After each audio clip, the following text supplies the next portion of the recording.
Bonjour à toutes, bonjour à tous. Je vous retrouve là sur le plateau d'AgriWeb TV pour la 9e session Interpat organisée par le département de la Gironde. La 9e session Interpat sur le thème Gestion de l'eau, un sujet au cœur des projets alimentaires des territoires, puisqu'Interpat, PAT, c'est Projet alimentaire des territoires. Pour en discuter et pour introduire notre propos, on accueille sur notre plateau Stéphane Lebeau. Vous êtes vice-président en charge de l'agriculture, de l'alimentation, des mers et des forêts. C'est bien ça. Oui, bonjour à tous, bonjour à toutes et tous. Donc, je suis très heureux effectivement d'accueillir l'ensemble des PAT de Gironde, donc une dizaine aujourd'hui, sur le salon de l'agriculture, sur lequel le département a plaisir à revenir également, puisque ça fait 2-3 ans que nous n'y sommes pas revenus, donc très heureux de vous accueillir ici. Donc j'en profite pour remercier Dominique Gracier, le président du salon de l'agriculture, ainsi que Bruno Millet, de nous avoir accueillis ici et d'avoir mis tous les moyens pour que nous soyons en capacité de recevoir correctement ce PAT. Donc le salon de l'agriculture, donc un salon qui est un lieu riche de valorisation de l'élevage, comme j'espère vous aurez le plaisir de pouvoir aller voir après ce moment. Un élevage qui est de qualité, extensif en Gironde. Et je voudrais saluer les savoir-faire et les valeurs que portent les éleveurs girondins, que le département soutient. Un élevage qui façonne nos paysages, on l'oublie souvent, valorise aussi et garde en état nos prairies qui sont de magnifiques puits de carbone, très utiles aujourd'hui dans la transition écologique. Aussi, si j'avais un message à faire passer aujourd'hui au salon de l'agriculture envers les territoires, c'est que chacun des territoires privilégie la viande locale pour faire manger nos enfants. Et comme ça, on pourrait manger moins de viande, mais en manger de la viande de qualité. Et je pense que s'il y a un message à passer ici au salon de l'agriculture, c'est bien celui-là. Donc voilà. Alors, désolé pour le blanc, je ne suis pas habitué des plateaux télé. Hein, donc, mais non, mais rassurez-vous, on est là, on vous écoute tout oui et c'est normal. Pour cette Interpat et pour son organisation, je tiens à remercier également les services du département, Anissa, Sophie, Florence, Marie et j'en oublie sans doute, pour qui ça n'a pas été simple, mais on a un joli plateau et nous aurons un joli moment convivial après coup aussi. Donc la 9e édition aujourd'hui de l'Inter-PAT, je l'ai dit. Donc une animation de l'Interpat qui fait partie de la feuille de route de Gironde Alimentaire que porte le département. Département qui est le partenaire privilégié de vos projets alimentaires territoriaux, financièrement puisqu'il y a un nouveau règlement d'intervention qui a été voté en 2023, et techniquement aussi puisque nos techniciens participent régulièrement à vos rencontres sur les territoires pour effectivement vous aiguiller, vous aider, vous accompagner, tenter de répondre aux questions, vous proposer des partenaires pour effectivement avancer sur vos projets et sur vos actions.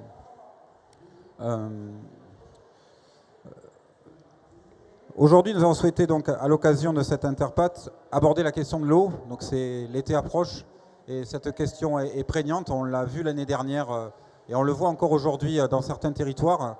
Alors heureusement, la Gironde aujourd'hui est quand même relativement privilégié sur la question de l'eau, hein, il ne faut pas se raconter d'histoire, mais on voit que des départements proches, Pyrénées-Orientales par exemple, sont aujourd'hui en sécheresse avec des communes qui sont ravitaillées avec des bouteilles d'eau en plastique. Donc il y a une réelle problématique. Donc on a souhaité poser cette problématique parce que souvent les PAT, leur volonté c'est d'augmenter la capacité nourricière des territoires et la question de l'eau se pose très très rapidement. Tout le monde pense aussi à la crise viticole, aux futures vignes arrachées, mais ces territoires viticoles ne sont pas pour autant des terres riches en eau. Donc on a cette problématique qui est assez accrue sur nos territoires. En 2019, le département a créé le comité départemental de l'eau avec des élus, des usagers et des chercheurs. On aura l'occasion avec les intervenants de ce matin d'aborder ces questions-là. Et il y a aussi une question qui est importante sur la question de l'eau, qui viendra peut-être ce matin, mais moi qui me tient à cœur, c'est effectivement de comment on gère cette eau collectivement. C'est-à-dire qu'effectivement, je pense que pour ça le comité départemental de l'eau est intéressant, souvent les acteurs, et les acteurs agricoles, puisque c'est ceux que je fréquente le plus, ont l'impression que les décisions tombent d'en haut, notamment sur les restrictions, et que ce n'est pas partagé collectivement. Donc moi j'en appelle effectivement à ce que l'eau, qui est un bien commun, on le dit tous, elle soit gérée collectivement par l'ensemble des acteurs, de ceux qui utilisent l'eau, et que s'il y a des décisions de restriction d'eau, elles soient décidées collectivement. Je pense que l'acceptabilité de ces restrictions-là sera beaucoup plus acceptée de façon facile. Donc je ne vais pas en dire beaucoup plus, j'ai déjà été assez long pour une intro, donc vous remercier à toutes et tous d'être présents et laisser la parole donc aux invités du jour qui vont donc nous éclairer sur cette problématique de l'eau. Justement, on va les inviter à nous rejoindre sur le plateau, ces invités. Donc, nous avons quatre grandes parties, grosso modo, pour cette matinée. Un premier point réglementaire, technique, avec les deux... venez, rejoignez-moi sur le plateau. Ils nous ont pas entendus. Allez-y. Donc, plutôt un point réglementaire et technique avec la Chambre d'agriculture départementale de la Gironde, avec Anaïs Mécouy, Bardon, à côté, qui est hydrogéologue, à côté d'elle Thomas Larieux, qui est conseiller en irrigation, un agriculteur, vous êtes pas loin de Castillon-la-Bataille, c'est bien ça, même à Castillon même. Vous êtes maraîcher, et enfin Anne Cazenave, donc vous c'est plus près, c'est rive droite, et vous êtes animatrice du projet alimentaire du territoire, du GPV, Grand Projet des Villes de la Rive Droite, donc Bassins, Senon, Lormont et Floirac. Je ne me suis pas trompé. Voilà, donc je vous invite à prendre les micros ici et on va tout de suite passer la parole donc, sur cette première partie plutôt réglementaire avec vous, Thomas et Anaïs. Oui, c'est bon. Les micros sont allumés, mettez bien le micro là. Et normalement, vous verrez le PowerPoint aussi en bas. Voilà. Et n'hésitez pas pour zapper, Merci. Vous avez la petite zappette. Entendu ? Voilà. Donc bonjour tout le monde. Donc on va faire un tour rapide de 3 questions. Globalement, où on pense qu'il y a de l'eau en Gironde, où c'est plus compliqué. Un peu le cadre réglementaire, et après vous expliquer comment la Chambre d'agriculture peut vous accompagner pour installer notamment du maraîchage pour l'alimentation locale. Vas-y, peut-être Anaïs, tu peux te présenter ou... Ouais, mais on a déjà été présenté, mais donc... Oui, voilà, bon, allez-y. Donc du coup, voilà, on va voir les 3 points. Donc un point essentiel déjà, si vous voulez, la ressource en eau, il y a une règle de base quand on veut installer une activité qui a besoin d'eau, comme le maraîchage. Règle de base, il y a 2 points. On ne peut pas, même pour des petits volumes, installer des gens en concurrence avec l'eau potable. Ça, c'est une chose qui est très claire. Aujourd'hui, en Gironde, on a de la chance d'avoir des ressources en eau potable profonde qui sont dédiées à l'usage d'alimentation d'eau potable. Donc du coup, ça, il ne faut pas qu'on y touche. C'est clair, même pour des petits volumes. Et ensuite, le deuxième point, il faut, bien sûr, par rapport au changement climatique qu'on connaît, c'est ce que disait M. Lebot tout à l'heure, toutes les petites rivières, donc alimentées par des petits bassins versants, il ne faut pas rêver, l'été, il n'y a pas d'eau là-dedans. Donc voilà les 2 points essentiels. Et par contre, notre point fort de la Gironde, c'est qu'on a quand même des nappes souterraines abondantes, puisqu'on a aujourd'hui 90% de nos volumes d'eau d'irrigation proviennent de ces nappes, et qui sont quand même moins sensibles au changement climatique que les eaux de rivière. Bon là, on va faire très vite. En gros, ce qu'il faut retenir, c'est pas dur. S'il y a de l'irrigation sur une zone, aujourd'hui, globalement, c'est presque sûr que si on veut installer un maraîcher dans cette zone, on aura les volumes et on aura l'eau. Voilà, ça c'est un point fondamental. Après, bien sûr, avec les programmes alimentaires, on travaille à installer des gens où aujourd'hui il n'y a plus d'agriculture, ou alors il y a de l'élevage, ou voilà, on travaille sur des zones plus mixtes. Et donc, quand il n'y a pas d'irrigation, c'est là qu'on doit travailler pour essayer de trouver la meilleure solution. Des fois, il y en a, mais des fois, malheureusement, on n'en trouve pas.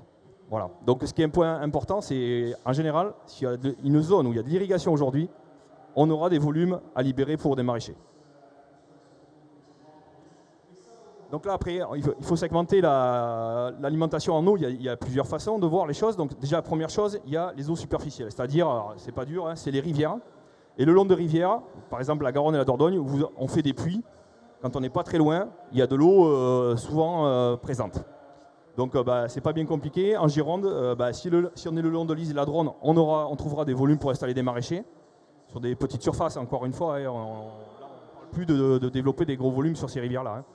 Ensuite, on a la Dordogne, qui est quand même une rivière qui est conséquente et qui constitue une bonne ressource en eau. Et dans la vallée, on peut encore installer des maraîchers facilement, et notamment avec les puits, parce que la Dordogne, on prélève beaucoup par puits.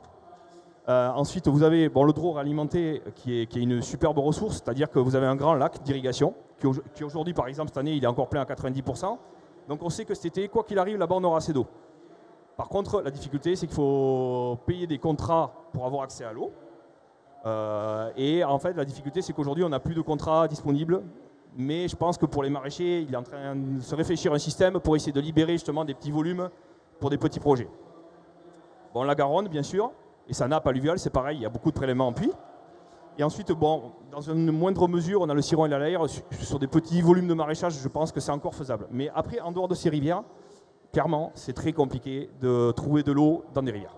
Et après, dernière chose, vous avez des zones avec des canaux et des estailles, donc, où ça peut être extrêmement intéressant, hein, où en gros, si vous voulez, quand la marée monte, c'est un avantage de la Gironde, on bloque l'eau derrière des clapets, et donc on a de l'eau pour l'été. Un autre point essentiel, mais ça, je sais que vous le connaissez, ceux qui animent les pâtes, si vous êtes dans une zone là où il y a de la couleur, dans le Blayais ou dans le sud Gironde, il y a des réseaux d'irrigation, c'est-à-dire que c'est souvent des institutions publiques. Hein. Ils se sont regroupés, les agriculteurs, voire l'institution publique a mis en place ça. Il y a un réseau d'eau potable, mais en fait c'est un réseau d'eau brute qui va chercher soit des lacs, soit des rivières. Voilà, et donc là vous payez un contrat, c'est excellent pour les maraîchers. Hein. Là il a directement accès à l'eau et le volume qu'il veut. Donc là, c'est la ressource la plus importante pour l'agriculture. C'est ce qu'on appelle la nappe des sables, donc sur tout le triangle landais. Ça va recouvrir toute cette zone. Donc c'est une ressource qui est très abondante, où on va trouver de l'eau entre les 6 et les 20 premiers mètres de la surface, en sachant qu'elle, c'est une nappe multi-étage qui s'étend jusqu'à 60 mètres de profondeur. Donc des énormes volumes. C'est une eau en plus qui est non concurrentielle avec l'eau potable, puisqu'il n'y a pas de prélèvement pour l'eau potable dedans, donc c'est une très bonne ressource pour l'agriculture. Souvent on a les prélèvements pas mal dans la nappe des sables, comme on a dit, sur le triangle landais, mais on a aussi des prélèvements en nappe souterraine.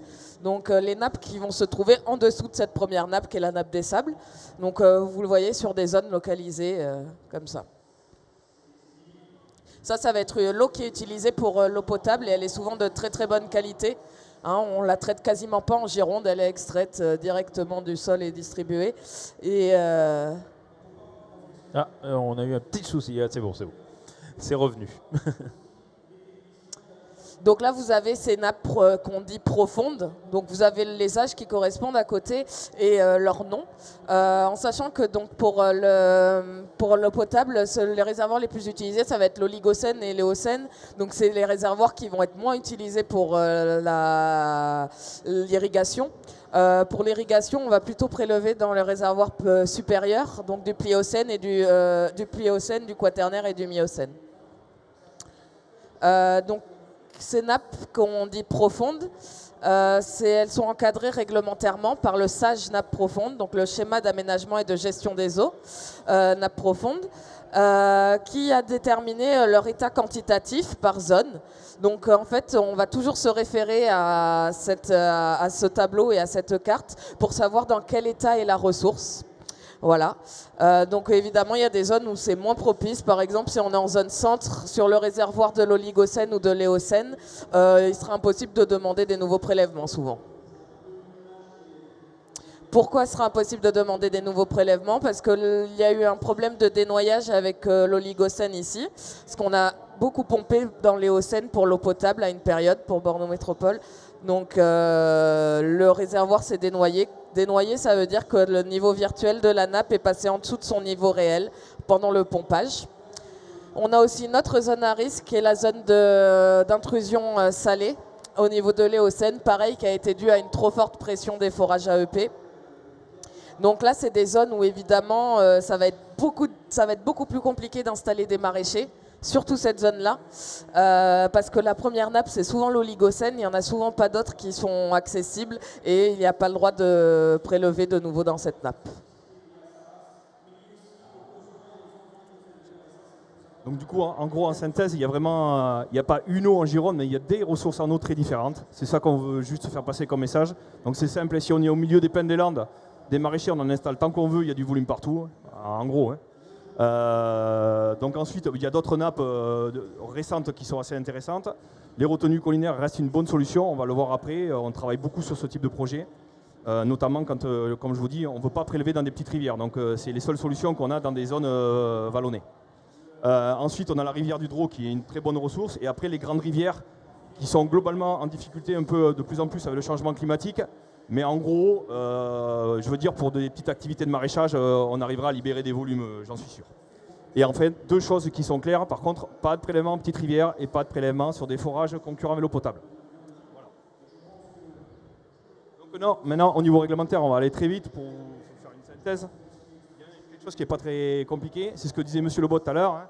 La loi sur l'eau, 1992, elle consacre l'eau en tant que patrimoine commun de la nation. Donc soyons clairs, quand même on a un lac, un forage, l'eau ne nous appartient jamais.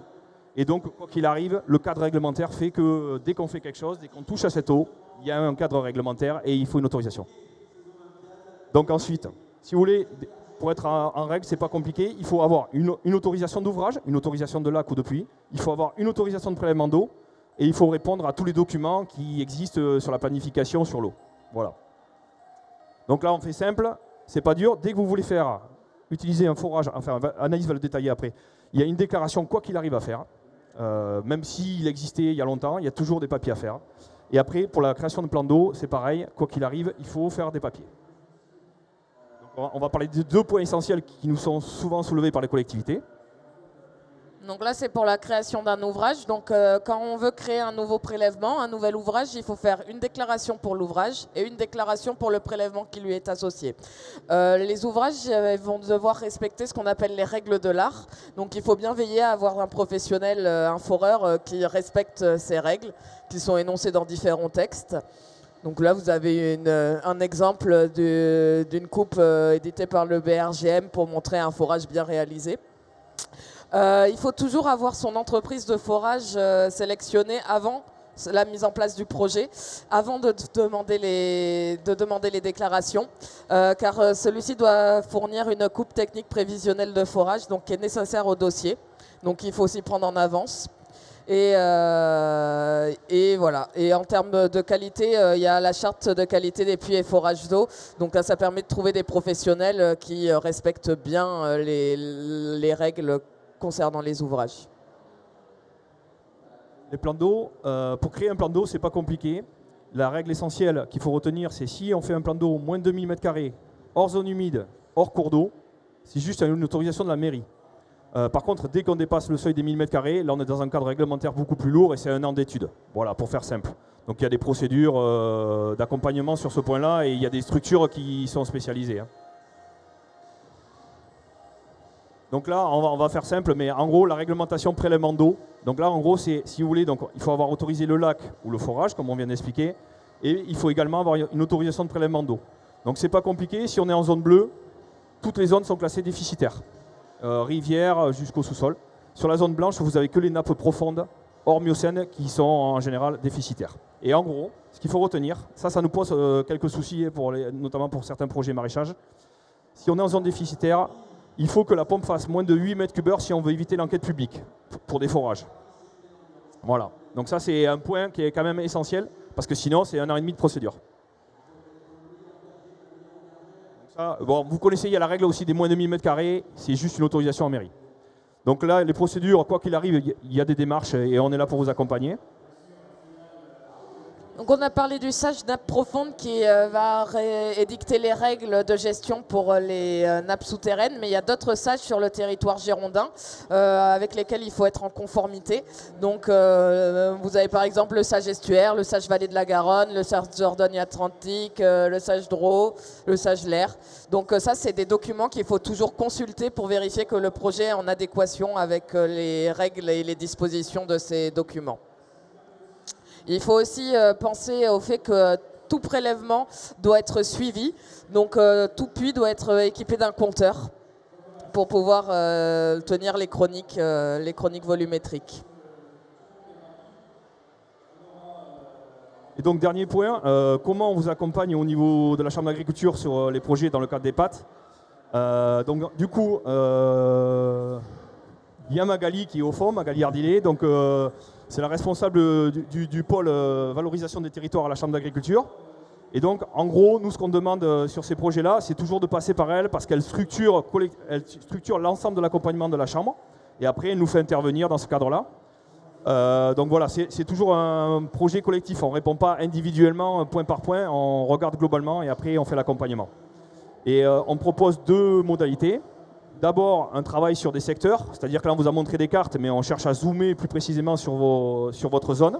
Et on regarde en gros la ressource en eau pressentie. Souvent on nous dit faites-nous une carte, c'est facile, je tape ma commune, c'est bon, je sais où il y a de l'eau. Ça, on est désolé mais on ne sait pas faire. Il faut savoir qu'Analyse, dans l'entre-deux-mer, si elle veut savoir s'il y a de l'eau dans un forage, elle bosse pendant plus de 6 heures sur un dossier, quoi. Donc ça ne se sort pas comme ça, quoi. Voilà, donc on est désolé. Donc c'est pour ça que je dis, ressources en eau pressentie, on vous dit, parce qu'on sait globalement les secteurs sur quoi on est, hein, la meilleure ressource, on a un peu notre idée. Et ensuite, on fait bien sûr des analyses projet par projet, parce qu'encore une fois, il peut y avoir de l'eau là, mais juste à côté, il n'y en a pas. Malheureusement, tous les territoires ne sont pas équitables. Donc ensuite, ça c'est un point essentiel souvent quand on a des projets PAT, on vous demande souvent, alors je sais que c'est compliqué, c'est quantifier le besoin en eau. Donc on a des références, mais le maraîchage c'est tellement divers que les références, ça peut aller sur un légume de plein champ, vous allez de 1000 à 5000 m3 à l'hectare. Donc, et après on dit souvent qu'un mètre carré de serre égale un mètre cube d'eau. Voilà. Donc il faut savoir qu'on est en train de travailler à créer de la référence à ce niveau-là avec le conseiller maraîcher. Mais voilà, la diversité des projets fait qu'il y a une grosse diversité de besoins. Et ça, c'est fondamental. Et on a une chaîne YouTube dédiée où on explique en maraîchage comment on quantifie les volumes d'eau. Donc n'hésitez pas. Et on a un conseiller maraîcher par rapport à ça. Et après, bien sûr, s'il y a de l'arbo et tout ça, on a des conseillers également. Donc là, c'est comment on travaille avec les collectivités. Et après, donc, comme je vous disais, on travaille, on regarde la ressource en eau pressentie sur votre zone. Donc petit 1, c'est pas dur, hein. S'il y a une ASA, un réseau collectif d'irrigation, Blayais, Sud-Gironde, déjà on va regarder ça. Ça c'est fondamental, c'est une super ressource en eau, c'est très facilement accessible. Malheureusement, il faut des fois rallonger la canalisation et ça coûte un peu d'argent. Ensuite, on regarde, si elle a la nappe des sables, il n'y a pas besoin de réfléchir à grand chose. On en aura à travailler avec vous pendant 3 heures et c'est fini, hein. Si par contre on est sur des grandes rivières, il y a des procédures qui peuvent durer 1 an. Et les forages, c'est pareil, il faut étudier plus finement. Voilà. Donc vous avez compris, Anaïs, si vous bossez sur les nappes souterraines, c'est Anaïs qui va s'occuper de vous. Et si vous bossez sur les rivières et les lacs, c'est plutôt moi. Et après, on est là aussi pour vous aider sur l'accompagnement technique, savoir où il y a de l'eau, où il n'y a pas d'eau. Sachant qu'il y a des moments où c'est compliqué, hein. Il y a des zones où on est sûr. S'il n'y a pas de données sur une zone, des fois on mettra des incertitudes. Et je sais que c'est compliqué pour des collectivités locales des fois de lancer des projets à des incertitudes, mais il y a une prise de risque dans une création d'entreprise, c'est souvent le cas. Et ensuite, on a un accompagnement administratif parce qu'effectivement, il y a beaucoup de papiers, il vaut mieux connaître les modalités. Et après, comme vous le savez, il y a des aides ponctuelles. Alors, ça dépend si c'est la collectivité qui installe ou un maraîcher qui s'installe. Et on est là aussi pour vous accompagner, puisque, un exemple, la création de plans d'eau, il y a d'importantes aides du conseil régional sur le maraîchage. Et après, bien sûr, il y a l'aide à l'irrigation individuelle du conseil départemental qui contribue à beaucoup d'installations dans notre zone aussi. Voilà.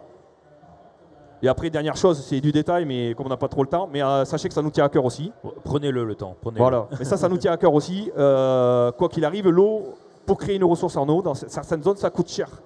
Donc chaque volume d'eau qu'on économise, c'est gagné. Donc on a de plus en plus de systèmes de sondes, voilà. Et on suit beaucoup de maraîchers dans ce cadre-là, quoi. Voilà. Et on fait également un message gratuit tout l'été pour sensibiliser à la ressource en eau et également pour piloter au mieux toutes les cultures maraîchères dans leur diversité. Voilà. Mais vous êtes à leur disposition, justement. J'ai oublié de vous le dire au début de l'émission. Si vous voulez interagir un peu avec nous, c'est simple. On a un micro qui se balade là dans le public. Donc si vous avez quelques questions à poser aux deux techniciens, je vous propose de vous reprendre place devant les pupitres, ou plutôt derrière les pupitres. Ça sera plus simple. Donc si il y a des questions là, au fond de la salle, tout là-bas, le temps d'arriver. En tout cas, merci beaucoup pour votre présentation. C'était technique mais clair, donc c'est bien. Et puis, on n'hésite pas à s'approcher de vous. Allez-y, on vous entend normalement. Bonjour, je suis Élodie Boudet. Je travaille à Bassins avec Anne sur le projet alimentaire de la rive droite. Je voulais juste savoir s'il y avait une durée sur la déclaration de prélèvement. Est-ce qu'elle avait une durée de vie On a des puits qui sont présents, donc on se pose des questions. Donc j'ai bien pris vos contacts, mais voilà, est-ce que ça a une durée, cette déclaration, dans le temps, et est-ce qu'il faut la renouveler ou pas? Allez-y, Anaïs. Elle est surtout nominale, c'est-à-dire qu'elle va être déclarée pour quelqu'un. Donc à chaque changement de propriétaire, il faudra refaire la déclaration de prélèvement et la déclaration de l'ouvrage. Donc la collectivité fait une déclaration à un moment donné. Oui. Voilà, avec un suivi, etc. Mais ça n'a pas une durée arrêtée dans le temps. Pour l'ouvrage, Si, pour l'ouvrage, ça va durer le temps que vous l'utilisez. Mais s'il y a un changement de propriétaire, il peut être demandé de redéclarer l'ouvrage. Ça a déjà été demandé. Merci. Et après, quand même, point essentiel, c'est ce que je n'ai pas bien fait ressortir, mais donc il y a l'ouvrage et il y a le prélèvement. Donc attention, si vous êtes en zone non soumise, le prélèvement, c'est ad vitam aeternam quand on a fait le papier. Par contre, si on est en procédure d'autorisation, il y a des durées. Par exemple, les autorisations nappes souterraines en Gironde vont finir en 2029. Et voilà, donc il y a des durées. Et si on est en rivière, c'est des autorisations annuelles. Donc attention, l'ouvrage, ça peut durer, avec les transferts, attention. Mais par contre, le prélèvement, il y a souvent des procédures à renouveler. Merci. Merci. Est-ce qu'il y a d'autres questions peut-être Et puis de toute façon, n'hésitez pas, hein, s'il y a des questions qui arrivent, vous manifestez, on peut échanger, on est là aussi pour ça.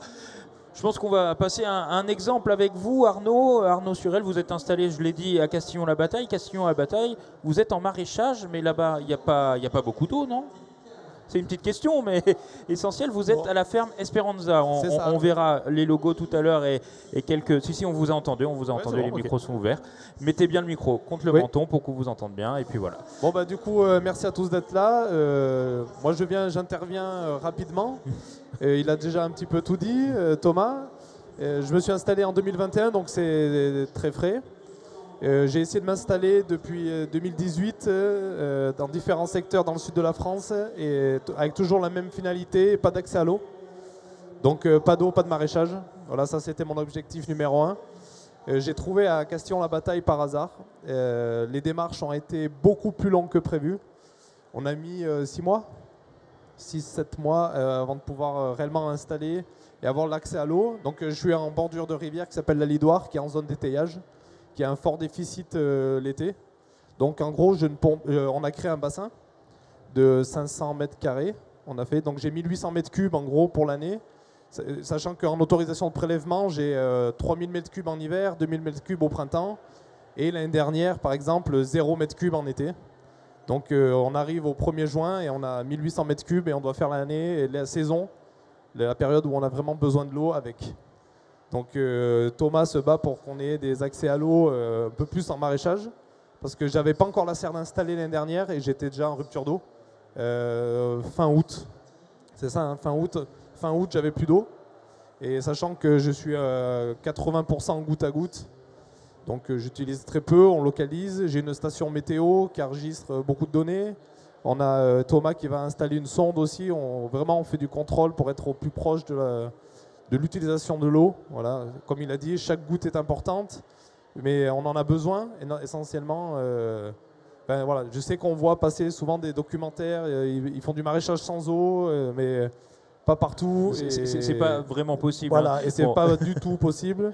C'est bon, ça fait plaisir pour certains dans des petits jardins de le voir. Mais, et c'est quoi votre système? Racontez-nous un peu, mais comment vous avez fait pour ramener l'eau justement, parce que... Alors du coup, on a créé un bassin, donc ça a été compliqué parce qu'on avait une ancienne zone inondable, donc on ne pouvait pas construire le bassin dessus. J'ai une petite surface, donc la ferme fait 3 hectares, et je cultive sur 1,5 hectare. Donc 500 mètres carrés, c'était déjà beaucoup de place prise pour le bassin. Donc on a creusé le bassin à côté de la rivière, je pompe dans la rivière l'hiver, je remplis mon bassin et ça repart directement dans les champs. Voilà. Avec un système donc de goutte à Avec goutte. un système, voilà, j'ai deux pompes, et voilà, une pompe qui est dans la rivière toute l'année. Enfin, que je sors en période d'étayage, je la sors de la rivière pour en profiter pour la nettoyer, mais sinon elle reste dans la rivière. Et ensuite, j'ai une pompe qui est dans mon bassin et qui, elle, qui redistribue l'eau partout. On a des réseaux enterrés. Donc il parlait tout à l'heure, ça a également un coût. C'est quand même la base de mon financement, c'était une serre parce qu'on en a besoin pour la culture de légumes annuelle. Et le reste, c'était l'irrigation. Et on est aux alentours, pour la création du bassin, on est aux alentours de 12 000 € pour un bassin de 500 mètres carrés. Je suis sur un sol sableux, donc on n'a pas d'argile, on a été mettre des toiles. Et ensuite, pour le matériel d'irrigation total pour 1 hectare, on est aux alentours de 15 000 euros. Donc des investissements quand même conséquents. C'est ça, surtout donc aidé par le département. C'est ce que j'allais vous dire, vous avez été accompagné quand même. C'est ça, j'ai été accompagné, donc il y a Laurie qui est ici, voilà, aux aides du département, et par Thomas énormément sur les démarches, parce que quand on s'installe, on dit la tête dans le guidon, on est de partout, et c'est bien d'avoir un appui derrière de gens qui savent et qui nous aident. Voilà. Oui, parce que vous, le maraîchage, pourquoi vous êtes mis au maraîchage? J'allais dire, vous nous disiez, vous cherchiez des terrains en fait n'importe où en France, quoi, grosso modo. Alors, ouais, de mon parcours, j'ai été maraîcher en Auvergne. Donc à la base, je suis originaire d'Auvergne. J'étais salarié en maraîchage diversifié dans une très grosse structure. Et ensuite, je suis parti à l'étranger pendant 14 ans. Et j'ai voulu revenir faire du maraîchage en France. Voilà. C'était plus compliqué à l'étranger. Il n'y avait pas d'eau, notamment où j'étais, il n'y avait pas du tout d'accès à l'eau. Donc, fausse bonne idée, mais je me suis dit, je reviens en France. Et je suis arrivé du côté de Tarbes pour faire un BPREA, pour passer un diplôme, pour être JA, jeune agriculteur. J'ai essayé de m'installer du côté de Narbonne, pas d'accès à l'eau du tout. On le voit aujourd'hui, oui, voilà, encore plus, on en parlait tout à l'heure. Malheureusement, ils n'ont pas d'eau du tout. J'ai essayé de m'installer du côté de l'Ariège, mais il y avait énormément de... Donc il y avait les contrats, comme il expliquait. C'est-à-dire que les personnes ont des contrats avec des volumes, et soit on trouve un agriculteur qui nous vend des volumes, mais on ne trouve pas. Voilà, ils se les partagent entre eux. Et un agriculteur qui donne 1 mètre cube à un autre, c'est rare. J'ai essayé de m'installer ensuite dans les Pyrénées. Ensuite, donc pas d'accès à l'eau, pareil. Les Landes, le Gers, voilà. Et j'atterris à Castillon-la-Bataille. Où il n'y a pas trop d'eau, mais il y en a quand même un peu finalement. C'était possible d'en avoir. C'était surtout ça. La seule opportunité que j'ai eue du côté de Mont-de-Marsan, c'était j'avais accès à un lac. On me donnait 3000 mètres cubes par an. Et il fallait traverser 28 propriétés, avoir l'accord de 28 propriétaires et tirer 6,5 km de tuyaux. Bon. Avec des pompes, voilà.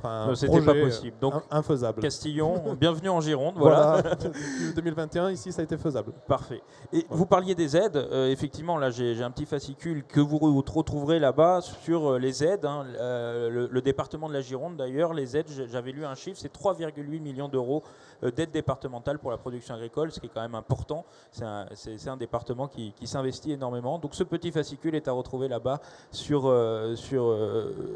le comptoir. Et n'hésitez pas à vous rapprocher également des conseillers départementaux. J'allais dire, donc finalement, vous produisez, là vous avez un peu de recul, comment s'est passée la production maintenant, vu que vous vous êtes installé depuis quelques années maintenant? Bon, l'année dernière, c'était une année assez spéciale pour tous les maraîchers, donc oui. On ne la prend pas en considération. Bon, moi, c'était ma première vraie année l'année dernière. Donc, pas facile de débuter alors? C'est ça, pour débuter, après les longues démarches à l'installation, ça a été une année complexe, entre les gels tardifs et la sécheresse derrière. À Castillon-la-Bataille, il a plu le 12 avril, la dernière fois, et après il a replu fin juin. L'an dernier, parce que l'an dernier, voilà. L'an dernier, voilà. Dans cette année, on est servi, on est heureux, nous. Oui, il y a un peu d'eau, mais c'est pareil, c'est pas de la bonne eau, c'est de l'eau en abondance d'un coup, et puis après, on attend un peu beaucoup. Là. Ouais. Mais du coup, pour le coup, on a les bassins pleins, alors que l'année dernière, à cette période, j'avais le bassin déjà à moitié, et on était obligé de repomper dans la rivière, alors que là, la rivière est pleine et le bassin est plein. Il faut toucher du bois, et effectivement, c'est pas une ressource qu'on maîtrise et qui est maîtrisable. Non. Donc, on voit quand même que derrière, ça a poussé, j'allais dire. Vous produisez quoi? Vous avez produit quoi? Qu'est-ce qu'on peut... Je suis en légumes diversifiés. J'ai une quarantaine de légumes cette année. J'ai petits fruits, arbres fruitiers. Et je vends essentiellement sur le marché Libourne, Castillon. Je fais vente sur place. Et on participe aussi avec des magasins et restaurants à Saint-Émilion. Voilà. Il parlait d'hydroéconome tout à l'heure, de système hydroéconome. Vous pouvez nous en expliquer un peu plus, Thomas? Il en parle très bien aussi, Arnaud. Ah bon, alors, non, mais il y a une station météo connectée qui lui donne toutes les données en permanence. Et là, maintenant, clairement, en maraîchage, on utilise de plus en plus des sondes de suivi d'humidité. Donc, en fait, après, la difficulté, clairement, en maraîchage, c'est qu'il y a 40 légumes. 40 légumes, et y compris ces terres, c'est quand même des terres quand même hétérogènes entre le haut et le bas. Donc on cherche à avancer dans la technicité. Il est suivi aussi un peu par le conseiller maraîcher de la Chambre. Et donc au fur et à mesure, on prend des données, et en fait ça donne l'humidité du sol. Voilà. Et après on regarde le légume et on recoupe ça, voilà, sachant que c'est vrai que les producteurs de légumes quand même ils sont souvent attachés au chiffre d'affaires en tomates. Donc on suit souvent de la tomate. D'accord. Voilà. Vous en avez alors sur votre exploitation? Oui, tout à fait. Et du coup, c'est vrai que c'est compliqué de maîtriser, bon, déjà par l'expérience, par la connaissance du terrain, déjà, ça c'est très important. Donc j'apprends encore à découvrir mon terrain, même après 3 ans sur place. Et après, on essaie de gérer au mieux chaque culture. Alors il y a l'aspect visuel, hein, si on voit toutes les feuilles tomber au sol, on se rend compte qu'il y a un souci. Mais la gestion en eau, elle va plus loin en profondeur sur l'état racinaire. Et c'est là où les sondes sont vachement importantes. Et puis, on se lève le matin, on voit qu'il a plu. Le suivi, c'est quand même bien de savoir combien, pourquoi, et de connaître ensuite chaque spécificité de chaque légume, quoi. Donc, l'irrigation, c'est un boulot à temps plein. Et quand des maraîchers s'installent, je pense que ça doit être le point numéro 1. On s'en rend pas forcément compte, je crois, quand on s'installe, même en maraîchage. Installer un maraîcher sans eau, justement, c'est un défi qui est. Enfin, c'est envoyer un maraîcher au casse-pipe, je pense. Voilà. C'est un avis personnel, mais, c'est très compliqué. Il faut un accès à l'eau pour les maraîchers, quoi. Il faut le partager, effectivement. Et les accompagner dans la technicité, parce que c'est un métier à part. L'irrigation, c'est un métier à part, quoi. Effectivement. Après, juste, Arnaud aussi travaille beaucoup sur le sol, sur les paillages, sur les couverts végétaux, etc. Donc c'est très très complexe aussi pour travailler le sol. Sur ces zones-là, il y a un gros travail. En fait, vous arrosez le minimum, j'allais dire. C'est quand même l'objectif, c'est une ressource. J'arrose ce dont la plante a besoin. Pas minimum, pas maximum, c'est ce dont elle a besoin. Et quand on peut, parce qu'il y a des loupés, et forcément. En ce moment, avec les pluies qui tombent, on arrose très peu. Mais il y en a qui ont trop d'eau, il y en a qui n'ont pas encore pas assez d'eau. Voilà. Ça dépend. On est quand même en déficit sur certaines choses. Voilà. Bon, mais merci en tout cas Arnaud. Je ne sais pas s'il y a des questions. Là, il y en a une au premier rang. Hop là, le temps de faire ramener le micro. C'était très intéressant en tout cas de découvrir votre exploitation. Oui, bonjour. Très bel exemple. Juste, moi j'ai une question. A priori, l'année dernière, ça a été compliqué, donc vous avez dû avoir des pertes de récolte. Parce que vous avez planté, qu'il n'y avait pas d'eau. D'après ce que j'ai compris, vous ne pouviez pas pomper. Est-ce qu'il n'y a pas moyen de pomper un petit peu plus en amont pour sécuriser après la ressource en eau au moment où il y en a besoin, quoi? Alors, du coup, on est justement limité par la capacité. Du coup, puisqu'en dessous de 1000 m², on peut créer des bassins. Au-dessus de 1000 m², c'était des démarches très longues. Donc, si j'avais un plus grand bassin, j'aurais eu pas besoin de pomper l'été, du coup j'aurais pu le remplir en amont, effectivement. Là, c'est pas le cas, parce que déjà j'ai un petit terrain, donc ma parcelle principale fait 1 hectare, j'ai 1 hectare et demi. Vous pouvez quantifier, puisqu'en plus vous n'êtes pas quelqu'un qui gaspille l'eau, puisque vous avez toute cette réflexion sur j'arrose justement selon les besoins de la plante, donc vous êtes en capacité de quantifier votre besoin en eau pour la saison, quoi. Donc c'est quand même dommage à l'arrivée que vous perdiez une récolte parce que vous avez investi dessus et tout, et comme vous n'avez plus d'eau, il y a peut-être des choses à adapter peut-être un petit peu mieux, quoi. Clairement, la difficulté sur son cas, bon, déjà le 1000 m² quand même nous pose des soucis pour certains maraîchers, clairement, hein, parce que 1000 m², on est court pour certains volumes de maraîchage avec des contextes météo de l'année dernière. Et après, sur son cas, clairement, le problème, c'est qu'il a un peu tout petit terrain. Et là, il ne voulait pas prendre la surface. Et troisième chose, le lac, ça coûte cher. Et même s'il a eu des aides, en phase d'installation, c'est des gens, ils s'installent.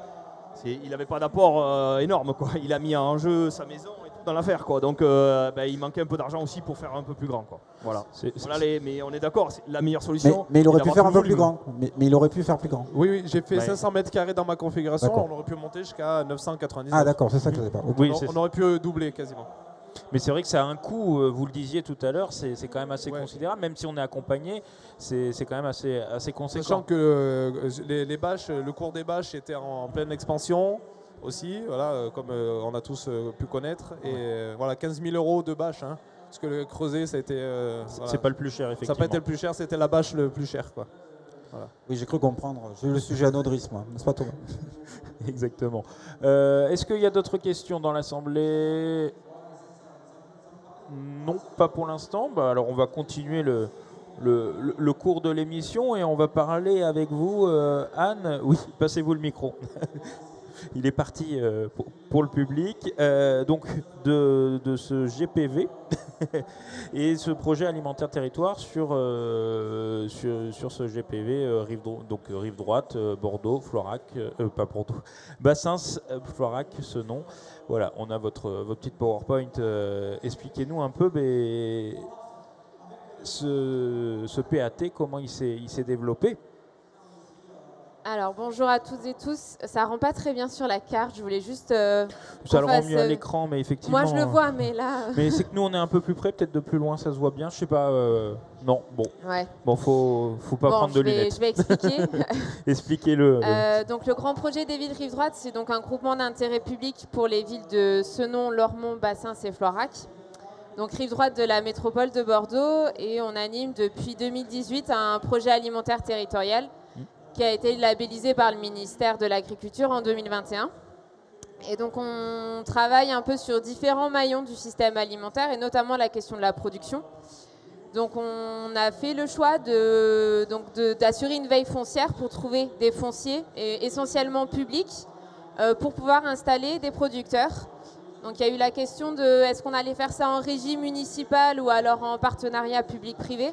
Donc c'est ce second choix qui a été fait, donc via un partenariat public-privé. Donc vous ne voyez pas très bien, mais donc il y a plusieurs fonciers qui ont été mobilisés. À Floirac, donc il y a un foncier d'1 hectare. À Senon, il y a 2 fonciers d'1 hectare chacun, pas très loin l'un de l'autre. À Lormont, il y a un grand foncier de 3 hectares. Et à Bassins, il y a plusieurs fonciers, un de 2 hectares, un de 4 hectares, voilà. Donc ça fait une dizaine d'hectares. Oui, voilà. On travaille à peu près sur une dizaine d'hectares. Et donc on a lancé l'année dernière un appel à manifestation d'intérêt pour trouver des porteurs de projets agricoles. Il y avait évidemment plusieurs critères. Il y avait la question de l'agriculture biologique. On voulait aussi un débouché majoritaire à la restauration collective publique. Et au regard du contexte de la rive droite que certains connaissent, contexte socio-économique, on voulait favoriser des modalités d'insertion ou de formation à destination notamment des habitants des quartiers prioritaires. Donc on a retenu 2 porteurs de projets. L'un qui s'installera sur le foncier de Lormont et les 2 fonciers de Senon, et le deuxième qui s'installera sur le foncier de Floirac. Et donc sur ces fonciers-là, on a des cas de figure assez différents sur la question de l'accès à l'eau. Donc Anaïs nous a accompagnés notamment sur les fonciers donc, de Lormont et de Senon, où on a fait le choix du coup d'un forage.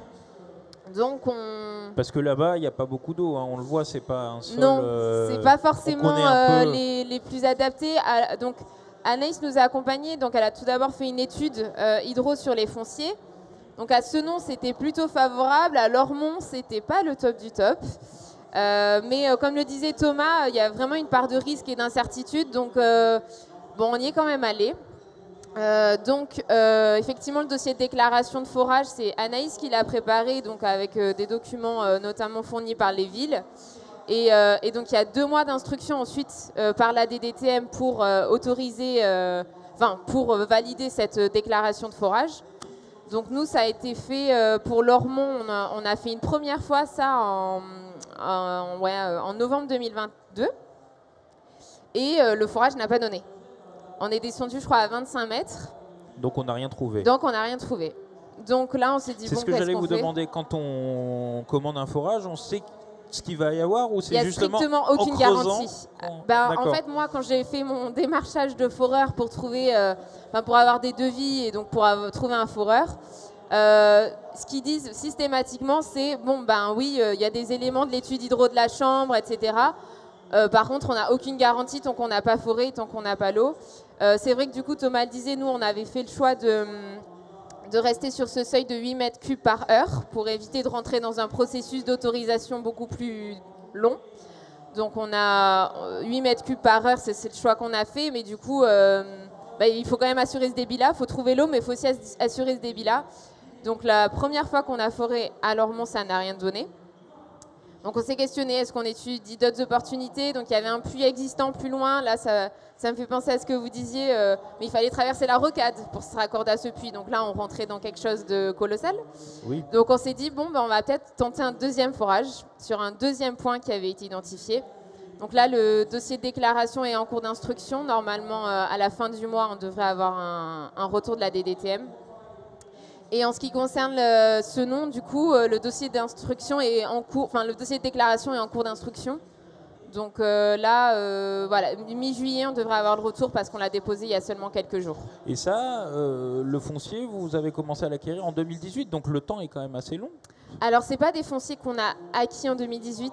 En 2018, on a commencé cette veille foncière et c'est des fonciers qui étaient déjà propriété publique. Okay. Mais disons qu'il y a plusieurs... ça a pris du temps déjà forcément de les repérer. Ils n'ont pas été repérés en 2018 forcément, ceux-là. Et après, du coup, nous, on a lancé l'AMI pour trouver des porteurs de projets. Et sur les questions de financement, nous, on est les villes et le GPV, on est aidés par l'appel à projet Quartier Fertile de l'État. Donc ça vient... c'est les villes, en fait, qui financent notamment le forage, l'équipement en pompe, etc. Donc ça c'est pris en charge par la collectivité, ce qui est forcément intéressant aussi pour les porteurs de projets parce que ça fait ça quand même en moins à gérer. D'autant que si on a des forages qui ne donnent pas, on paye quand même le forage qui n'a rien donné. Donc voilà. Oui, il vaut mieux que ça soit absorbé par la collectivité, mais bon, c'est vrai que c'est plutôt un accompagnement. Mais donc là aujourd'hui, l'eau, vous la cherchez encore un peu? Ah oui, on la cherche totalement. Oui. Et là, on ne peut pas encore s'installer, je suppose, quand c'est comme ça, parce que les installations, vous ne nous avez pas dit, mais c'est pareil, c'est du maraîchage. Oui. C'est du maraîchage avec des porteurs de projets. Je crois qu'il y a aussi du partagé, des choses comme ça, des choses assez importantes.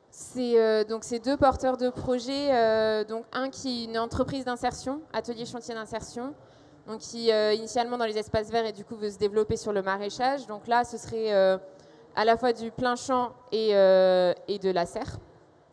Donc là, il y a quand même besoin d'une certaine ressource en eau, notamment quand on est sur les serres. Et puis pour le deuxième porteur de projet, c'est un candidat à l'installation plus classique, jeune agriculteur. Et il s'est associé à un organisme de formation pour répondre à notre AMI. Et du coup, lui, pareil, ce sera du maraîchage, plein champ et petit tunnel. Voilà. Bon. Donc ces projets vont voir le jour, on l'espère, le plus rapidement possible. Oui, c'est exactement ce qu'on espère. Mais là, les projections, c'est si on a l'eau. En fait, pour tout vous dire, c'est clairement le facteur limitant. C'est-à-dire que nous, on est un peu dans les starting blocks pour tout. C'est passé en conseil municipal pour pouvoir signer les baux ou les autorisations d'occupation temporaire. On a les devis pour faire les clôtures, etc. On est prêt, mais la question, c'est de l'eau, en fait. C'est une vraie problématique que nous, on n'a certainement pas assez anticipé. Oui, avec du recul, c'est ce que j'allais vous dire. Malgré avoir le fait de trouver du foncier, les problèmes ne sont pas réglés, loin de là. Oui. Et en fait, on s'est pas mal questionné sur est-ce qu'on lance l'AMI ou est-ce qu'on d'abord on fait les forages, etc. Et c'est un peu difficile de prendre une décision là-dessus parce que si on fait le forage, qu'on a l'eau, mais que derrière on n'a pas de candidat, on aura dépensé des milliers d'euros pour rien. Mais par contre, là, on a des porteurs de projets qui sont prêts à s'installer et on n'a toujours pas l'eau. Donc c'est assez complexe de savoir dans quel timing on se lance sur ces sujets-là. Et ils patientent encore ça doit être un peu frustrant pour eux, quoi. Le temps d'attente, le temps doit être très long, quoi. Oui. Pour le candidat jeune agriculteur, il a aussi une ferme maraîchère dans l'entre-deux-mers, à Borèche. Donc il est déjà en train de s'installer sur cette surface-là. Il est en bord de Garonne, donc il n'a pas du tout la problématique de l'eau. Donc lui, ça permet de commencer son activité sur son premier foncier. Et pour l'entreprise d'insertion, eux, ils ont leur activité initialement sur les espaces verts, donc ils poursuivent de toute façon leur activité. Mais c'est sûr que ça demande pour eux beaucoup d'investissement. Enfin, l'AMI, il a été lancé il y a 1 an, donc ils sont mobilisés depuis 1 an. Et c'est un temps très long quand même aussi pour eux, quoi. Parce qu'on voit, en fait, c'est une volonté politique, j'allais dire. Ce sont les communes de la rive droite qui veulent implanter et finalement ces agriculteurs, mais on ne fait pas ce qu'on veut. Il faut faire en fonction de son territoire. Oui, il y a de multiples paramètres. S'il y a des questions dans l'Assemblée pour cet exemple, je ne sais pas du tout, je ne vois pas, non, c'est bon. Si, là-bas, ici, en face de moi. Très bien. N'hésitez pas à revenir parce que vous avez vu que... mettez-vous à côté. Oui. Alors Claire Cérès, Bordeaux Métropole. Moi j'avais une question un peu générique au-delà du dernier témoignage. C'était est-ce qu'il y a des programmes de recherche-action pour développer des filières agricoles justement moins exigeantes en eau, d'une part, donc un peu l'aspect, on va dire, variété, choix variétal et tout ça, mais également sur des combinaisons de pratiques qui permettent de limiter la consommation en eau, et je pense beaucoup à l'agroforesterie. Donc est-ce qu'il y a des choses comme ça qui sont portées, alors je pense surtout, la question se porte plutôt au département, mais également par la Chambre d'agriculture, est-ce qu'il y a des réflexions en cours sur ces questions-là? Sur ces pratiques, allez-y. Non mais Thomas. oui, il y a beaucoup de choses. Arnaud, il l'a expliqué. Aujourd'hui, même au-delà de la recherche, il y a quand même des choses qu'on sait très bien. Le paillage, toutes les méthodes les plus économes, on les connaît aujourd'hui en maraîchage. Il n'y a pas de souci là-dessus. Après, les variétés, souvent, il y a des exploitants qui mettent en avant certaines variétés anciennes, d'autres qui disent que celles-là, elles ne tiennent pas mieux. Donc, il y a tout qui se fait sur le terrain et ils avancent progressivement. Malgré tout, aujourd'hui, on ne trouve rien qui en a pas besoin, quoi. Et c'est ça notre difficulté. Quoi qu'il arrive, il nous faut un minimum de volume d'eau. Enfin, quand on voit Arnaud, là, on parle de 2000 m3 pour une exploitation de maraîchère. Je vous assure, c'est un gros challenge. Parce que concrètement, un maraîcher qui n'aura pas de stress l'été, il a plutôt 5-6 000 m3 derrière lui. Et j'en connais à 6 000 m3 un équivalent temps plein qui stresse l'été.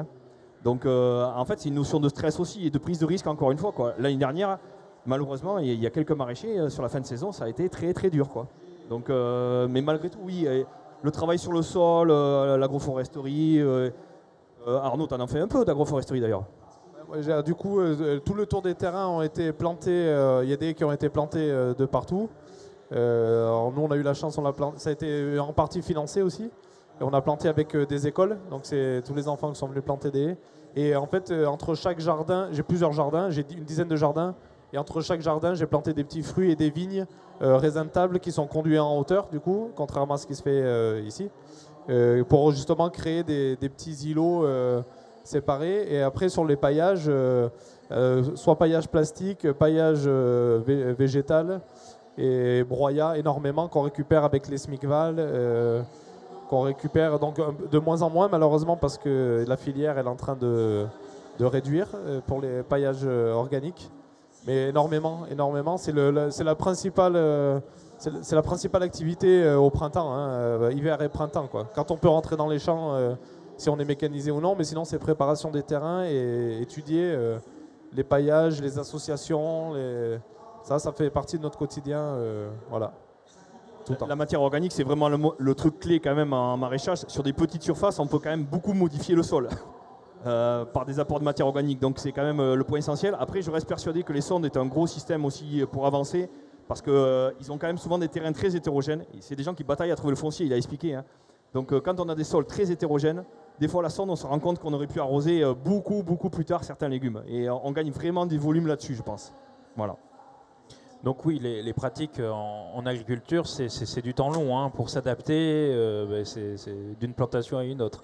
Une autre question là au premier rang, hop là. Pardon, juste pour finir, et du Arnaud. coup la sélection des semences, alors on en fait aussi sur nous en tant qu'agriculteurs, pour justement, on essaie de récupérer nos graines quand même pas mal. Malheureusement, on ne peut pas le faire sur tout.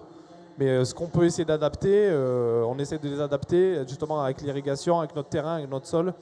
Mais bon, on ne peut pas le faire pour tout, malheureusement. C'est un métier à part, semencier, et on achète énormément de semences quand même. Donc du coup, on est tributaire de renouveler des semences chaque année qui sont... alors il y a de la recherche sur les semences pour les adapter, mais voilà. Merci. Il n'y a pas d'eau, mais il y a du vent. Allez-y, posez la question. Donc moi, je suis Ève Demange, je suis conseillère départementale en charge des fermes Gironde alimentaires, et vous avez parlé d'agroécologie. Je me demandais si comment on pourrait définir l'agroécologie, s'il y avait une définition, on va dire, communément admise, et en quoi vous pensez que l'agroécologie, c'est vraiment un modèle pour l'avenir ? Bon. Après, moi je ne suis pas spécialiste de l'agroécologie, mais on en parle beaucoup et dans nos métiers, bien sûr, il y a des éléments clés. Moi je considère que c'est un ensemble de pratiques Donc après, aujourd'hui, nous, clairement, c'est les couverts végétaux, des gros travail sur les couverts végétaux, les variétés de couverts végétaux pour travailler sur le sol. Ça, c'est un des points essentiels. Il peut y avoir l'agroforesterie pour certaines personnes. Le travail du sol, qui est aussi, ils réfléchissent beaucoup à ça au sein des petites fermes. Et après, le choix des variétés, c'est un ensemble. Pour moi, c'est du vocabulaire, mais c'est comme l'agronomie. Il faut que chaque élément technique, on le réfléchisse à l'aube de vu ce qu'on connaît, quoi. Aujourd'hui, il n'y a plus de doute sur l'évolution des choses. Et donc, moi, notamment, je pense que tout le travail autour du sol, c'est le point clé. Et notamment, les couverts végétaux, on s'est rendu compte de l'intérêt pour de multiples choses. Aujourd'hui, la difficulté, on a parlé beaucoup de matière organique, notamment entretenir la matière organique des sols, c'est le point essentiel. Et quand même, il faut être clair, avec tout le maraîchage bio qu'on est en train de développer, il y a aujourd'hui aussi une petite bataille pour avoir de la matière organique. Et c'est un enjeu fort, fort, fort. Il a expliqué que les composts, il en a de moins en moins. C'est un réel problème. Hein. Et donc du coup, le couvert végétal, on sait que derrière, on gagne 70 unités. Une fève-rolle, on gagne 70 unités d'azote pour la culture d'après. Donc c'est tous ces ensembles de pratiques. Pour moi, c'est un ensemble de pratiques. Après, c'est vrai qu'il y a beaucoup de discours sur ces questions-là, mais moi, alors moi, je suis peut-être un peu trop technicien, mais moi, on m'a appris chaque élément de travail qu'il fait, chaque fois qu'il rentre dans sa parcelle, il faut réfléchir techniquement, ce que ça peut apporter un plus. Et après, quand même, moi, je pense que c'est beaucoup le travail sur le sol. Le sol est fondamental. Voilà. C'est qu'un avis, je ne suis pas un spécialiste de la définition, etc. Et je confirme, je pense à l'agroécologie, c'est avant tout respecter son sol, connaître et respecter son sol et le comprendre et le nourrir en fait. On exporte beaucoup de matières, matières sèches, on redistribue très peu en fait en maraîchage notamment, c'est quand même le métier où on exporte le plus de matières. En fait, on demande à des plantes de fournir des fruits et on enlève tout. Donc les couverts végétaux, ça énormément, les BRF, voilà, les haies qui ont été plantées, bon, elles sont encore petites, mais l'objectif à la suite, c'est l'entretien des haies pour pouvoir faire des broyats, pour pouvoir les redistribuer au sol.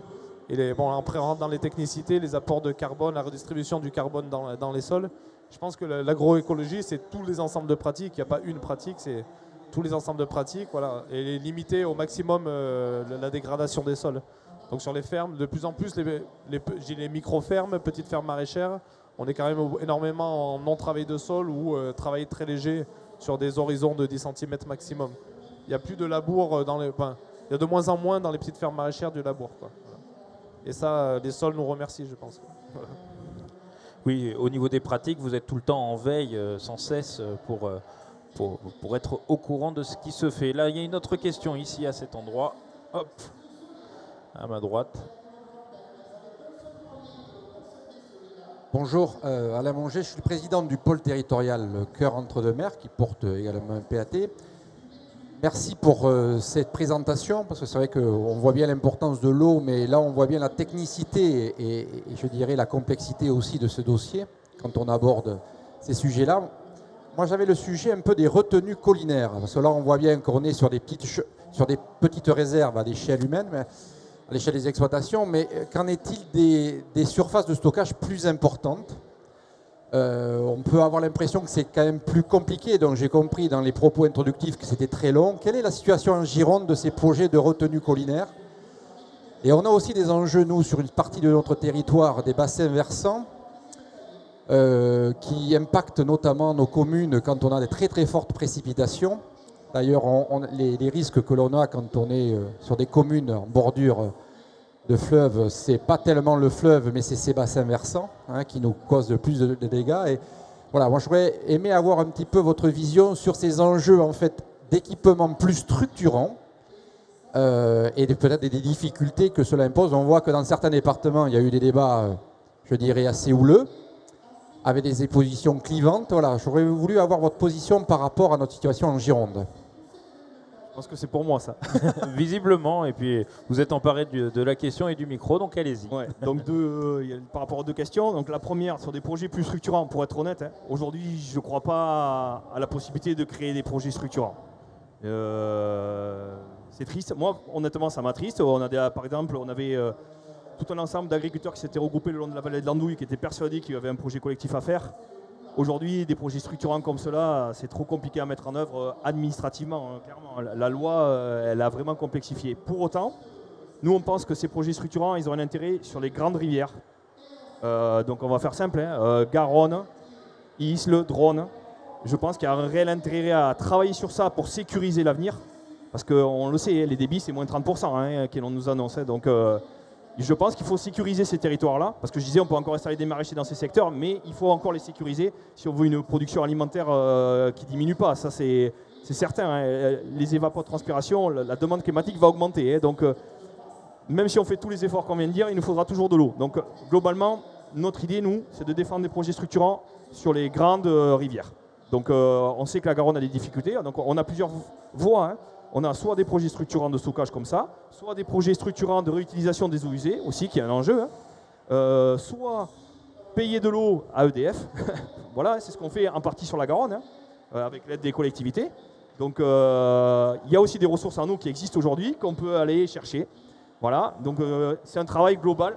Mais on est favorable aux projets structurants sur les grandes rivières. Sur des petites zones, sur des petits bassins versants, malheureusement, j'y crois pas trop. Après, par contre, évidemment, en Gironde, on a encore beaucoup d'inondations. Donc je pense que tu faisais allusion à ton territoire qui en a connu des sérieuses, il n'y a pas si longtemps. Quand la Pimpine elle a débordé, je pense que la Pimpine a gardé un millionième de ce qui est passé quand ça a retourné la station essence. On avait de l'eau pour installer 20 maraîchers pendant 10 ans. Là. Donc voilà, en gros, l'agriculture, il faut savoir... Actuellement, en Gironde, elle prélève 1 à 1,5% de la pluie annuelle. Donc concrètement, des écréteurs de crues, je pense qu'on a un réel intérêt à en faire. Après, je pense qu'aujourd'hui, malgré tout, le cadre réglementaire et politique n'est pas favorable. Et je souhaite bon courage aux porteurs de projets. Et moi, je pense que c'est des projets d'avenir. Mais je pense qu'encore, on a pas mal d'eau en Gironde.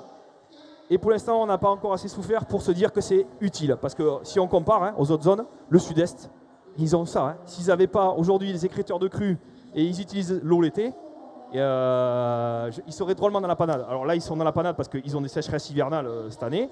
Mais nous, ce qu'on nous annonce sur le changement climatique, la Gironde, on aura la même quantité de pluie annuelle. Après, on va avoir un gros trou l'été. Mais on aura encore des inondations. Il y a 2 ans, la Garonne, c'était 5000 m3 seconde. Enfin, je veux dire, on en aurait gardé à peine. Ça aurait un intérêt à la fois pour l'environnement, à la fois pour l'usage économique, pour tous les usages. Voilà, y compris pour la biodiversité. Enfin voilà, ça c'est notre avis personnel, mais on essaye d'œuvrer à le faire, à soutenir cette idée.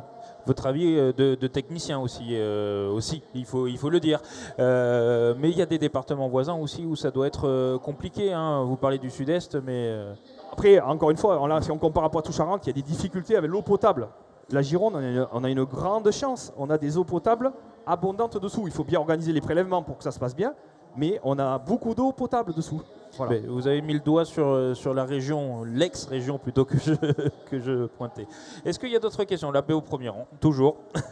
Je suis intéressé par le sujet là que vous soulevez parce que moi je suis conseiller départemental en Médoc, tout est drainé de partout. Et quand il pleut, les plateaux viticoles dégorgent d'eau, c'est une catastrophe, quoi. Tout déborde, les jalles, compagnie, quoi. Donc effectivement, la question se pose, on se dit, mais ces quantités d'eau là qui partent effectivement à l'estuaire, alors certes il en faut dans l'estuaire, mais comme vous dites, cet excès d'eau, si on pouvait en garder une partie, pour après l'utiliser l'été, parce qu'effectivement il n'y a plus d'eau nulle part, c'est des choses à travailler, quoi. Et qu'effectivement il faut qu'on réfléchisse, on n'est pas à détourner de l'eau, mais à récupérer effectivement ce surplus d'eau qui coule de partout et qui nous inonde, quoi. Donc il y a peut-être des choses effectivement à travailler sur des bassins tampons, quoi. Complètement. Et encore une fois, la Gironde, on est quand même un département qui a de l'eau à l'année. On est entre 750 et 950 mm. Quand on nous parle à la télé du sud-est, ils ont eu 190 mm en un an. Là, vous gérez la misère. Mais nous, on en a encore. Et effectivement, des écréteurs de crues, comme vous dites, il y a un travail à faire. Si je peux juste intervenir, il y a quand même la question d'adapter ce type de débat au territoire et au mode d'agriculture. Enfin, je pense qu'on ne va pas créer des retenues collinaires pour approvisionner en eau des cultures extra-intensives, monospécifiques, qui ne sont pas du tout adaptées aux besoins du territoire et globalement au niveau national. Enfin, je pense qu'il y a 2 débats aussi et il faut adapter selon les besoins aussi réels de la population et de la société, quoi. C'est vrai, je pense. Oui. Pour être clair, aujourd'hui, si vous faites allusion à la grande culture aujourd'hui ne rentabilise pas des investissements hydrauliques comme cela. Aujourd'hui, toutes les retenues qu'on a fait les dernières années, c'est que du maraîchage, de l'arbo. Voilà, la grande culture aujourd'hui, elle n'a pas capacité, ça coûte très cher. on n'a pas capacité en grande culture à valoriser ça. À valoriser, à absorber, j'allais dire, sans mauvais jeu de mots. Monsieur Dupuis, vous êtes notre grand témoin et bon, l'heure tourne, il va être, on va essayer d'avoir avec votre œil éclairé. Donc vous êtes professeur d'hydrogéologie et directeur de l'ENCGID INP Bordeaux. Donc vous allez nous dire un peu ce que vous avez retenu de ce débat et nous éclairer sur certains points. Vous avez la petite télécommande si vous voulez faire zapper votre... Et je vous propose, merci beaucoup. Installez-vous dans la paille. Effectivement, le débat, il a été riche. On a eu des parcours de vie, on a eu des retours de ressources, de disponibilité des ressources. On a eu aussi de l'expérience sur de l'agroécologie urbaine. En fait, ce que j'ai retenu, c'est que vous avez quand même soulevé une question très prégnante, c'est quid de la disponibilité en eau pour le futur, parce qu'en fait, tout dépend de ça. Donc ce que je vous propose, c'est de faire un très très rapide survol de, non pas ce que le changement climatique va donner, parce que ça, vous le maîtrisez, mais les questions inhérentes à l'agriculture et ce qu'il faut se poser dès à présent comme question par rapport au futur. Du coup, si on fait le bilan c'est assez simple.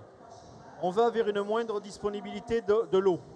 Je ne dis pas qu'il va moins pleuvoir ou plus pleuvoir, je dis que la disponibilité, c'est-à-dire la capacité qu'on va avoir à répondre à une sollicitation, ça va baisser. Ensuite, on a constaté déjà, et le monde agricole le sait mieux que personne, une modification du calendrier des cultures. On sait aussi qu'avec l'augmentation des températures et l'avènement de nouveaux parasites, maladies, on a de plus en plus de dommages qui vont se faire jour. À partir de là, on a 3 réponses, pour l'instant, on a 3 réponses à proposer. Diminuer la demande, et on va évoquer ça ensemble. Augmenter l'offre, pas pour faire n'importe quoi, je suis tout à fait d'accord, mais quand même, on va essayer. Et puis, c'est peut-être plus technologique, plus difficile, c'est découpler offre et demande, et vous allez voir comment. Diminuer la demande, c'est assez simple. On va réduire les prélèvements. Les prélèvements, ils sont en fonction de la sollicitation, sauf que la sollicitation, la technique d'irrigation, le pilotage, on va dire l'ajustement de la dose en eau par rapport aux besoins de la culture, c'est essentiel. Et on sait que ça fait gagner, dès à présent, environ 20 à 30% des volumes irrigués par rapport à il y a une dizaine d'années. Donc il faut continuer en ce sens.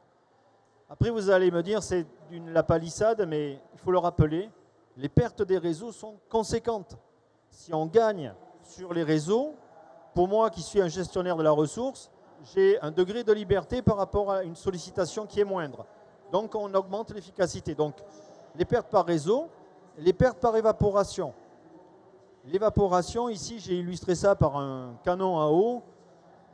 Attention, le phénomène d'évaporation il est compliqué. Si vous irriguez même en pleine chaleur avec de l'eau froide alors qu'on a une atmosphère chaude, oui, on va amplifier l'évaporation.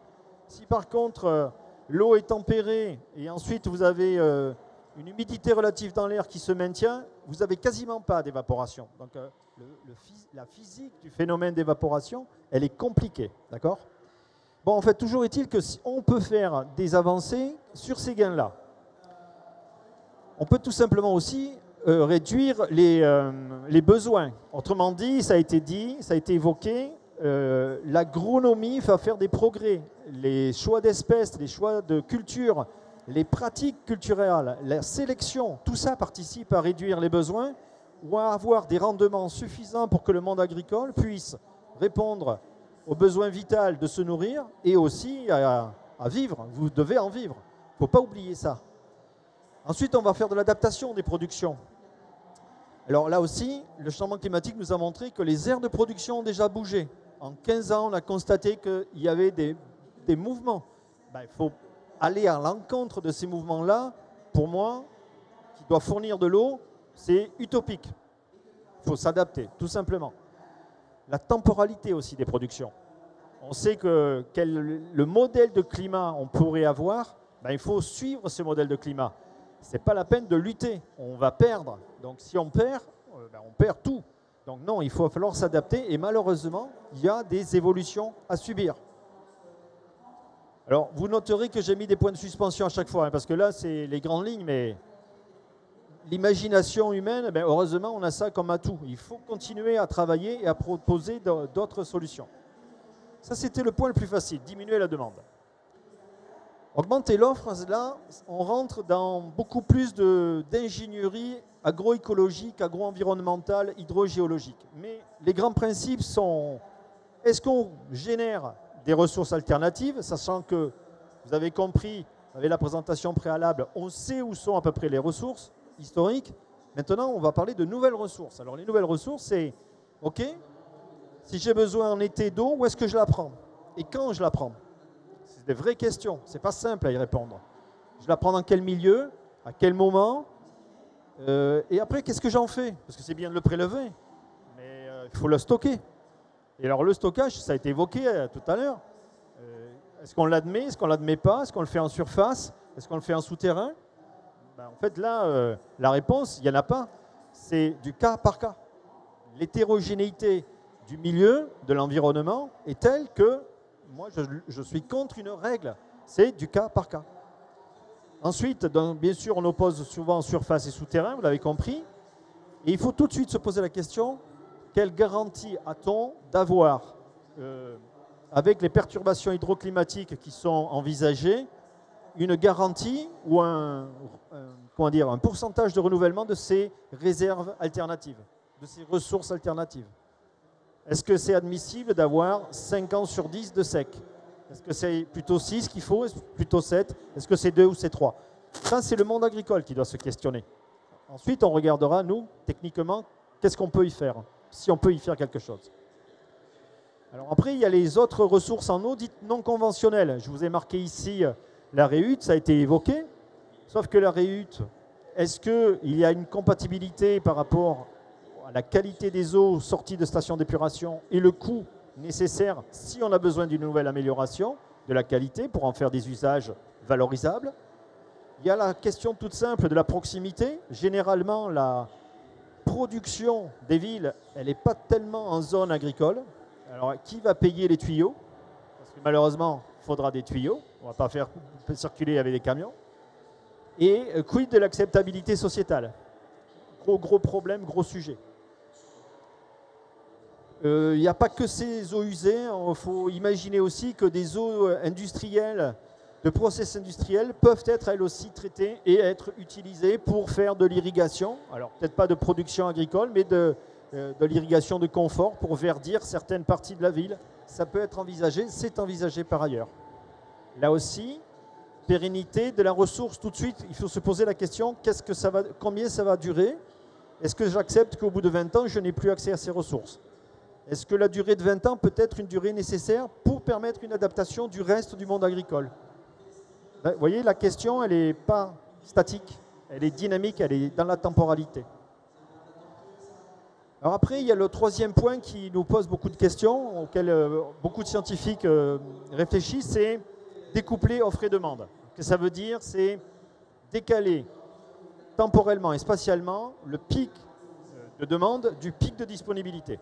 Et si on peut faire ça, le premier élément, ça a été tout à l'heure un peu évoqué, c'est ralentir la partie continentale du cycle de l'eau. Autrement dit, nous avons un modèle agricole hérité de plusieurs siècles, notamment de drainage. Est-ce que ce drainage, sur lequel on est ultra efficace, hein, les hydrauliciens sont de plus en plus efficaces, on ne l'a pas inventé, mais ça fait plusieurs siècles, est-ce qu'il faudrait peut-être le limiter? Parce qu'on va se proposer, on va se projeter dans le futur avec des baisses de disponibilité en surface. Le drainage y contribue puisqu'il enlève de l'eau. Donc réfléchir à un drainage un peu plus intelligent, peut-être modulé, pour pouvoir répondre à ça, notamment dans cette temporalité. Pour moi, ça, c'est de l'aménagement du territoire. Ça a été évoqué, c'est de la plantation de haies, des bandes enherbées le long des ripisylves, c'est des zones humides. Tout ça contribue à ce ralentissement, puisqu'on n'a fait qu'accélérer les choses. Ensuite, l'autre volet de l'aménagement du territoire, ça va être de cette eau, si on sait la garder en hiver, il faut lui redonner sa fonction d'aller vers les nappes. Autrement dit, redonner au sol sa capacité de transfert. Et ça passe par quoi? Ça passe par du travail du sol on va dire, ad hoc, de la porosité augmentée, du pourcentage de matière organique présente dans le sol, puisque ça, on sait que c'est favorable à de la captation d'eau et de carbone. En plus, ça a double avantage. On va faire de la reméandrification de cours d'eau, parce que reméandrifier un cours d'eau, ben, ça ralentit l'écoulement et ça redonne de l'eau à la nappe d'accompagnement. Et donc, cette nappe va redonner de l'eau au printemps et en été. Je me souviens, moi je suis périgourdin, dans les années 70, on a eu de la rectification de cours d'eau. On a fait des cours d'eau tout droit. Ah oui, il n'y a plus de crues dans le village. Mais par contre, il y avait des assecs après. Maintenant, est-ce qu'on est en train d'imaginer de comment regagner la reméandrification? On va aussi refaire de la désimperméabilisation des sols.